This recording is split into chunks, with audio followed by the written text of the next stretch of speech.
আলহামদুলিল্লাহ, সমস্ত আদিত্য প্রশংসা মহান আল্লাহ সুবহানাহু ওয়া তাআলার জন্য, যে আল্লাহ সুবহানাহু ওয়া তাআলা আমাদেরকে পবিত্র জুমার দিনে মসজিদে একত্রিত করেছেন। কালিমাতুশ শুকর আদায় থেকে সকলে বলছেন আলহামদুলিল্লাহ।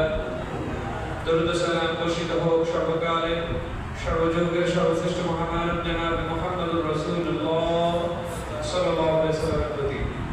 আমরা গত জুমায় আলোচনা করেছিলাম কাফির বেঈমান মুশরিকদের অনুকরণ থেকে আমাদেরকে বিরত থাকার জন্য আল্লাহ সুবহানাহু ওয়া তাআলা নির্দেশ দিয়েছেন।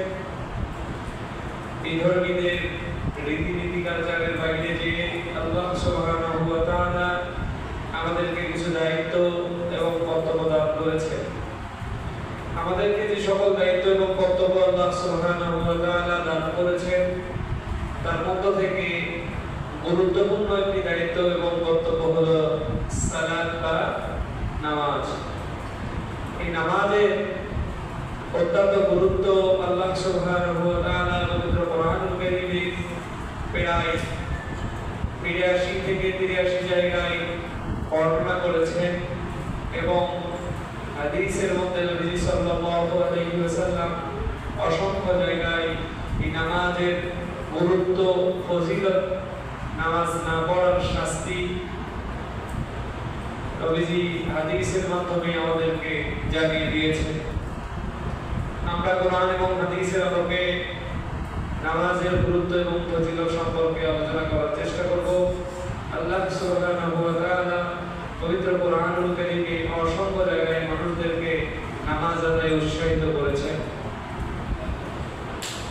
এবং কিভাবে মানুষ নামাজ আদায় করবে সেটাও আল্লাহ সুবহানাহু ওয়া তাআলা কোরআনুল কারীমে আয়াতে কারিমা সমূহের মধ্যে জানিয়ে দিয়েছেন। পরিষ্কার পরিচ্ছন্নতা এবং পবিত্রতাও নামাজের একটি গুরুত্বপূর্ণ আহকাম বা পূর্ব শর্ত।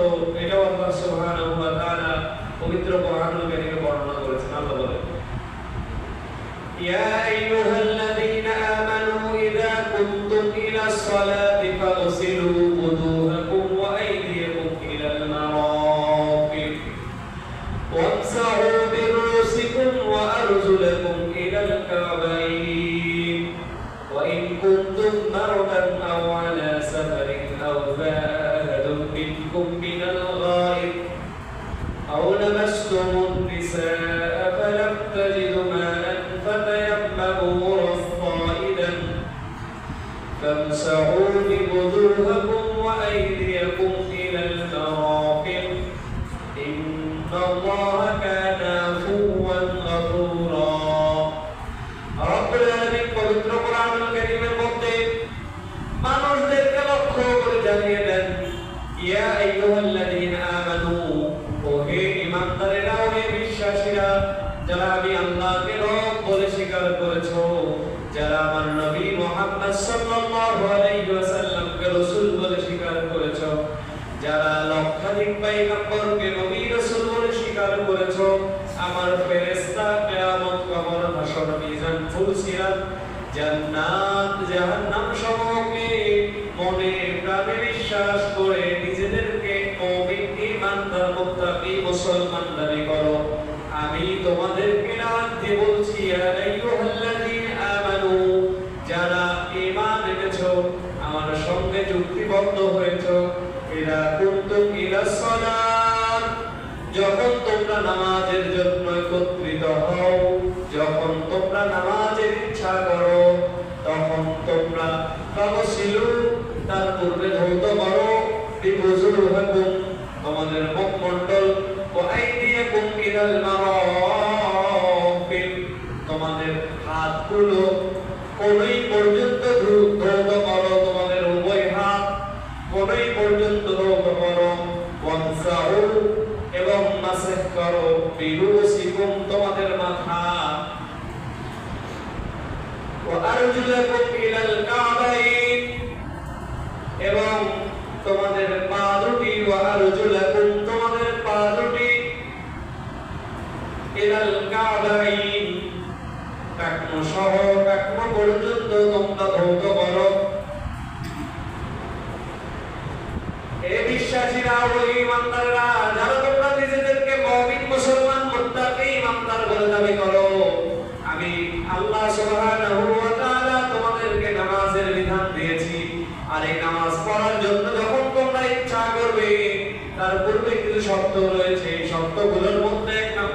ওয়াক্ত ওযু করা। তোমরা ওযু কিভাবে করবে আমি তোমাদেরকে শিক্ষা দিলাম। ওযুর মধ্যে তোমরা 4টি ফরজ পরিপূর্ণভাবে পুঙ্খানুপুঙ্খভাবে আদায় করবে। 1 নাম্বার ফরজ হলো তোমাদের মুখমণ্ডল ধৌত করবে। 2 নাম্বার ফরজ হলো তোমাদের হাত সমূহ কনুই পর্যন্ত ধৌত করবে। 3 নাম্বার ফরজ হলো তোমাদের মাথা সমূহ মাসহ করবে। এরপরের ফরজ হলো তোমাদের পা দুইটা টাকনু পর্যন্ত ধৌত করবে। আর শোনো শোনো, আমি আল্লাহ রাব্বুল আলামিন যেহেতু তোমাদেরকে বিধান দিয়ে দিয়েছি, তোমরা বলবে রব্বুল আলামিন আমরা অনেক সময় অসুস্থ, আমরা অনেক সময় সফরে, যখন আমাদের কাছে প্রয়োজনীয় পানি নেই তখন তো আমরা তাহলে নামাজ আদায় করতে পারবো না। ওরে বান্দারা, আমি আল্লাহ রাব্বুল আলামিন তোমাদেরকে শুধু বিধান দেই নাই, তোমাদেরকে বিধানের পাশাপাশি বিকল্পও শিখিয়ে দিয়েছি। তোমরা যদি সঠিক পথে সঠিকভাবে ওযু আদায় করে নামাজ পড়তে পারো, এটা তোমাদের জন্য কল্যাণকর। আর যদি তোমরা ওযু সঠিকভাবে আদায় না করে নামাজ আদায় করতে চাও, আমি আল্লাহ তোমাদেরকে ব্যবস্থা করে দিয়েছি। ওয়াইন কুনতুম মারদান, তোমরা যদি রুগ্ন থাকো, তোমরা যদি অসুস্থ থাকো, আও আলা সাফারিন, অথবা সফরের মধ্যে থাকো, এরপরে আও জাআ আহাদুম মিনকুম মিনাল গায়ব, তোমাদের কাছে যদি পানি না থাকে অথবা পানি থাকার পরেও পানি ব্যবহার করলে তোমাদের রোগ ব্যাধি, আমাদের রোগ হওয়ার, অসুস্থ হওয়ার, ঠান্ডা লেগে যাওয়ার, সর্দি লেগে যাওয়ার, প্রচন্ড অসুস্থ হয়ে যাওয়ার ভয় থাকে, তাহলে তোমরা কি করো? এর পাশাপাশি তোমরা কি করো? ওয়ামসাহু, তোমরা মাসহ করো, বিউজুরিকুম, তোমাদের মুখমণ্ডলগুলো মাসহ করো, ওয়া আইদিয়াকুম, এবং তোমাদের হাত দুইটা মাসহ করো। ইন্নাল্লাহ, নিশ্চয় আল্লাহ সুবহানাহু ওয়া তাআলা কানা আফুওয়ান গফুরা, নিশ্চয় আল্লাহ সুবহানাহু ওয়া তাআলা অত্যন্ত ক্ষমাশীল। এই ক্ষমাশীলতার কারণে আল্লাহ সুবহানাহু ওয়া তাআলা তোমরা যে ওযু করতে পারলা না, ওযুর পরিবর্তে তায়াম্মুম করে নামাজ আদায় করলে, ওযুর পরিবর্তে তায়াম্মুম করে মসজিদের মধ্যে অবস্থান করলে, ওযুর পরিবর্তে তায়াম্মুম করে খানায় কাবা তাওয়াফ করলে, ওযুর পরিবর্তে তায়াম্মুম করে পবিত্র কোরআনুল কারীমের তেলাওয়াত করলে, ওযুর পরিবর্তে তায়াম্মুম করে জিয়ারত করলে, ওযুর পরিবর্তে তায়াম্মুম করে নবীজি সাল্লাল্লাহু আলাইহি ওয়াসাল্লামের রওজা মুবারক জিয়ারত করলে, আর অন্যান্য কার্যক্রম করলে, নিশ্চয় আমি আল্লাহ সুবহানাহু ওয়া তাআলা তোমাদের প্রতি রহম করেছি, জুলুম না করে রহম করেছি। কারণ আমি আল্লাহ সুবহানাহু ওয়া তাআলা চাই আমি তোমাদের প্রতি রহম করে তোমাদের জীবনের সমস্ত গুনাহ খাতাগুলো মাফ করে আমি আল্লাহ রাব্বুল আলামিন তোমাদেরকে জান্নাতের মধ্যে প্রবেশ করাবো। বলেন সুবহানাল্লাহ। আলোচ্য আয়াতের আলোচনা থেকে কি বুঝলেন? আল্লাহ সুবহানাহু ওয়া তাআলা আমাদের জন্য বিধান কঠিন করেছে না সহজ করেছে? শুধু সহজ না, অত্যন্ত সহজ করেছে। নামাজের ইচ্ছা করলে আল্লাহ বিধান শিখিয়ে দিলেন ওযু করো। ওযুর ইচ্ছা করলে শরীর কুলাচ্ছে না, অসুস্থ, সফরে আছেন, পানি নাই, পানির সন্ধান নেই, কখন পানি পাবেন সেটাও জানেন না, আল্লাহ বললেন তাহলে তায়াম্মুম করো। ওযুর 4টা ফরজ এখানে আল্লাহ রাব্বুল আলামিন আলোচনা করেছেন। মুখমণ্ডল ধৌত করা, উভয় হাতের কনুই পর্যন্ত ধৌত করা, মাথা মাসহ করা এবং পায়ে টাকনু পর্যন্ত পানি দেওয়া। তায়াম্মুমের 2টা ফরজ আল্লাহ রাব্বুল আলামিন এখানে বর্ণনা করেছেন। তায়াম্মুমের ফরজ হচ্ছে 3টা। 1 নাম্বার হচ্ছে মনে মনে নিয়ত করা যে আমি পবিত্রতা অর্জনের জন্য তায়াম্মুম করছি, অথবা আমি নামাজ আদায়ের জন্য তায়াম্মুম করছি, অথবা মনে মনে যে কোনো একটা নিয়ত করে নিলেন, এটাকে বলা হয় তায়াম্মুমের নিয়ত ফরজ। 2 নাম্বার, তায়াম্মুমের জন্য হাত মাটি বা মাটি জাতীয় বস্তুতে স্পর্শ করে এখান থেকে এভাবে মাটি জাতীয় বস্তু দ্বারা স্পর্শ করে মুখের উপর মাসাজ করলেন, 3বার মাসাজ করলেন। আবার এরকম করে মাটি বা মাটি জাতীয় বস্তুর উপর স্পর্শ করে কোনোই সময় এভাবে মাসাজ করলেন, হাত 2টা কোনোই পর্যন্ত মাসাজ করলেন। এটা হচ্ছে তায়াম্মুমের ফরজ।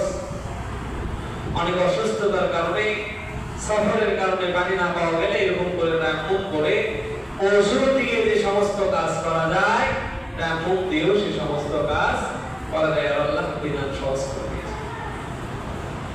অন্য আয়াতে আল্লাহ রাব্বুল আলামিন নামাজের গুরুত্ব দিতে বলেন, ইয়া আল্লাহ রাব্বুল আলামিন বলেন, ওয়ারকাউ মা'আর রাকিন ওয়াসজুদু মা'আস সাজিদিন। ওহে ঈমানদারেরা, তোমরা নামাজ আদায় করো। কেমন ভাবে নামাজ আদায় করবে? ওয়ারকাউ মা'আর রাকিন, তোমরা রুকুকারীদের সাথে, অর্থাৎ যারা রুকু করে তাদের সঙ্গে রুকু করবে, যারা সিজদাকারী সিজদা করে তাদের সামনে, তাদের সঙ্গে, তাদের পাশাপাশি দাঁড়িয়ে তাদের সাথে সাথে তোমরা আল্লাহ রাব্বুল আলামিনের দরবারে সিজদা করবে। অর্থাৎ আয়াতে কারিমা দ্বারা আল্লাহ রাব্বুল আলামিন মুসলমানদেরকে জামাতের সঙ্গে নামাজ আদায় করার নির্দেশ দিয়েছেন। হাদিসের মধ্যে নবী সাল্লাল্লাহু আলাইহি ওয়াসাল্লাম বলেন, আমার মনে হয়, আমার মন চাই, যখন নামাজের ওয়াক্ত হয়ে যায়, নামাজের আযান হয়ে যায়, সমস্ত লোকজন যখন মসজিদের দিকে আসে, কিছু লোকদেরকে আমি বলি, তোমরা কাঠ সংগ্রহ করো, আগুন সংগ্রহ করো, আর আমি নামাজের ইমামতির পরিবর্তে একজন লোককে নামাজের ইমামতির দায়িত্ব দিয়ে মহল্লার মধ্যে, এলাকার মধ্যে ঘুরে বেড়াই, যারা নিজেদেরকে মুসলমান দাবি করে আর নামাজে আসে না, তাদের ঘর সমূহ ওই সাহাবীদেরকে নিয়ে কাঠে এবং আগুন দ্বারা তাদের ঘর সমূহকে জ্বালিয়ে পুড়িয়ে দেই। কিন্তু আমি তাদের ঘর সমূহকে কাঠ দিয়ে, আগুন দিয়ে জ্বালিয়ে পুড়িয়ে দেই না, একটাই কারণ, ঘরের মধ্যে শিশু এবং মহিলারা থাকে। ঘরের মধ্যে যদি শিশু এবং মহিলারা না থাকতো, আর আযান দেওয়ার পরেও বিনা ওযরে যারা মসজিদে উপস্থিত না হতো, আমি রাসূল ঘোষণা করে দিতাম এবং আমি রাসূল নিজে দাঁড়িয়ে থেকে ওই সমস্ত বাড়িগুলো আগুন দিয়ে পুড়িয়ে দিতাম। বলেন নাউযুবিল্লাহ। নবী বলেন, যদি কোনো ব্যক্তি মসজিদে এসে জামাতে নামাজ আদায় করে, একাকী নামাজ পড়লে যে সওয়াব হয়, তার থেকে 27 গুণ বেশি সওয়াব আল্লাহ রাব্বুল আলামিন তার আমলনামায় দান করে দেন। বলেন সুবহানাল্লাহ। 27 গুণ, 127, 127 কত সুন্দর ঘোষণা। আমাদেরকে যদি বলা হয় ঘোড়া ধামাতে ধান বিক্রি হচ্ছে 1000 টাকা মন, আর বেবির পুকুরে ধান বিক্রি হচ্ছে 27,000 টাকা মন, কি বলে লোকজন? আমরা কি করব? আগের দিন থেকে সিরিয়াল, আরো আগে থেকে কবে হাট, কখন হাট, কিভাবে নিয়ে যাওয়া যায়, কখন নিয়ে যাওয়া যায়। 27-এর দরকার নাই। 200 টাকা যদি বেশি হয় তাহলে তো আমরা আর ঘোড়া ধান নিয়ে যাবো না, আমরা বেবির পুকুর নিয়ে যাবো, কি বলে? ঠিক না? দুনিয়ার বিষয়ে, দুনিয়ার ব্যাপারে আমরা এতটুকু বুঝি, 20 টাকা লাভ যেখানে বেশি হয়, 10 টাকা লাভ যেখানে বেশি হয়, সেখানে আমরা যাই। আর আখিরাতের ব্যাপারে এজন্য প্রত্যেকটা মানুষের উচিত জামাতে এসে নামাজ আদায় করা।